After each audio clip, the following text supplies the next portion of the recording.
गांव-गांव घूम वोट का आशीर्वाद मांग रहे नवीन मिश्रा।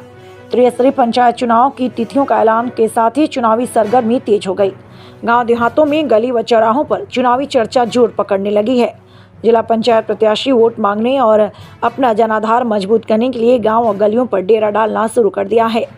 इसी कड़ी में जिला बलौदाबाजार के जिला पंचायत क्षेत्र क्रमांक 10 के प्रत्याशी नवीन मिश्रा गांव के नली गली की सफाई करने के दावे के साथ लोगों का दिल जीतने की कोशिश कर रहे हैं। चुनावी तिथियों की घोषणा के बाद ग्रामीण क्षेत्रों में हलचल बढ़ गई है। जीत के लिए प्रत्याशी गांव समाज में अपनी पकड़ मजबूत करने को सुबह शाम क्षेत्र का दौरा कर रहे हैं। लोगों के जगने से पहले ही उनके दरवाजे पर दस्तक दे वोट के लिए आशीर्वाद मांग रहे हैं। यह दौरा देर रात तक चलता है। पुराने रिश्तों को नई धार देकर प्रत्याशी लोगों को अपने पक्ष में करने की कोशिश कर रहे हैं। नवीन मिश्रा का चुनाव चिन्ह गाड़ी छाप है। उन्होंने लोगों का ध्यान आकर्षित करने के लिए गाड़ी को सजाकर ट्रैक्टर में व्यवस्थित किया, जो आकर्षण का केंद्र बना है। नवीन मिश्रा मीडिया के बयान पर कहा कि क्षेत्र में सड़क का हालात बहुत ही दयनीय है, जिसका संपूर्ण जवाबदारी रेत माफिया लोग हैं। ओवरलोड कर गांव की सड़कों पर बिना अनुमति की गाड़ी दौड़ा रहे हैं। नवीन मिश्रा को भारतीय जनता पार्टी के अधिकृत प्रत्याशी होने से लोगों का आशीर्वाद खूब मिल रहा है।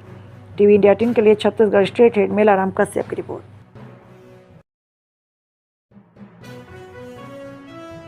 शीर्ष नेतृत्व और माननीय गौरीशंकर अग्रवाल जी का मैं धन्यवाद देना चाहता हूं, जो उन्होंने भरोसा करके मुझे क्षेत्र पंचायत क्षेत्र क्रमांक 10 से भारतीय जनता पार्टी का अधिकृत प्रत्याशी बनाया।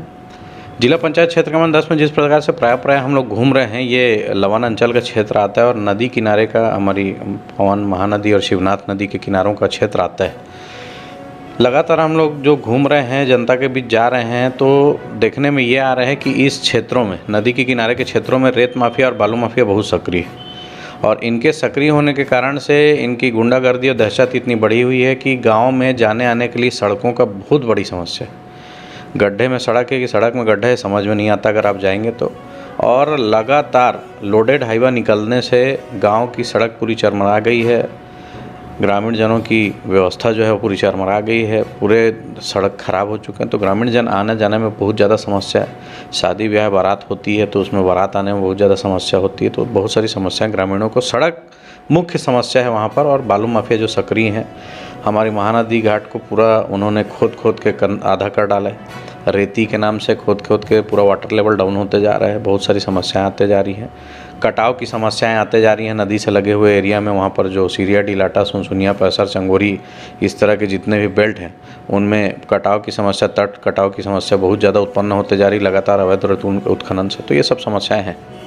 देखिए, असर पवन साहू उसी जिला पंचायत क्षेत्र में सीरियाडी गांव से निवासरत है। पूर्व में जनपद के उपाध्यक्ष भी रहे, भारतीय जनता पार्टी के ही कार्यकर्ता हैं। फर्क जनता जब चुनने जाती है तो उनके माइंडसेट को आप नहीं समझ सकते, लेकिन भारतीय जनता पार्टी ने चूंकि मुझ पर विश्वास करके अधिकृत प्रत्याशी बनाया है, तो भारतीय जनता पार्टी के जनहित कल्याणकारी योजना जैसे कि प्रधानमंत्री आवास, महतारी वंदन योजना और वृद्धा पेंशन, प्रधानमंत्री आवास, जो कि भी वादा हम लोगों ने अपने शपथ पत्र में विधानसभा चुनाव के पहले घोषणा पत्र में किया था, वो सब वादों को लगातार विष्णुदेव की सरकार जिस प्रकार से साय पूरा कर रही है।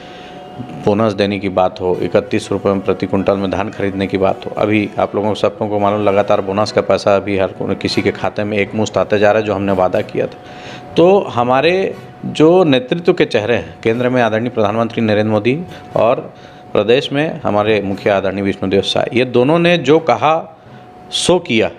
इसलिए लोगों का भरोसा और लोगों का विश्वास भारतीय जनता पार्टी के साथ है, हमारे साथ है।